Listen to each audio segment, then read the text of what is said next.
Les transmissions à variation continue des tracteurs sont pilotées en même temps que le régime moteur. L'électronique ajuste le rapport de démultiplication autant que le régime, à partir soit d'un modèle moyen, soit selon la demande précise du chauffeur.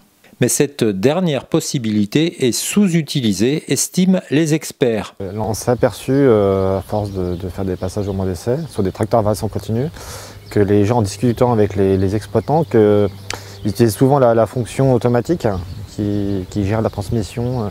On s'est aperçu qu'ils n'utilisaient pas forcément de manière la plus optimisée l'ensemble tracteur avec le moteur et la boîte, dans le sens où on s'est aperçu que il y a quand même des taux de charge moyens sur les parcelles assez faibles.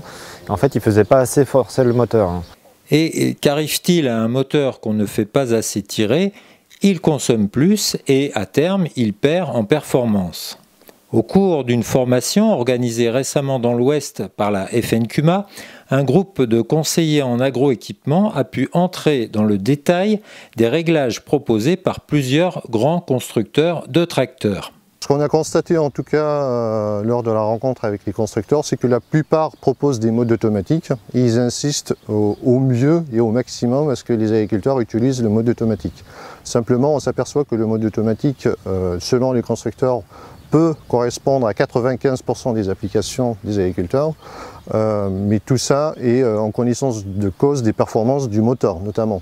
Quand je dis performance, des plages de régime où j'ai la consommation spécifique la plus faible, les plages de régime où j'ai des couples constants. Donc tout ça, c'est l'agriculteur qui doit savoir justement et connaître toutes ces caractéristiques techniques pour pouvoir paramétrer finalement mieux que le constructeur, parce que les usages finalement peuvent être spécifiques à chaque agriculteur. D'où l'intérêt de connaître davantage et le fonctionnement et le type de travaux pour soit améliorer du coup le paramétrage usine du constructeur, soit créer un mode personnalisé. Schématiquement, il est d'abord possible de choisir parmi deux priorités. Soit on souhaite conserver un régime moteur donné et le système modifie la vitesse d'avancement, soit on cherche une vitesse donnée et le système modifie le régime moteur. Un autre niveau de paramétrage revient à décider de combien on laisse le moteur descendre dans les tours quand il rencontre une résistance. Les conseillers ayant suivi la formation de la FNQMA s'en félicitent. J'ai appris et compris le fonctionnement et la conception d'une transmission, même de plusieurs, par rapport aux 4 marques qui sont venues nous présenter leur transmission. Et ça me permet aussi d'avoir une meilleure visibilité quand un agriculteur a un souci et qui vient nous voir ou qui nous appelle en QMA et qui nous disent bah voilà, moi j'ai un souci avec mon tracteur, il ne tire pas ou il y a quelque chose.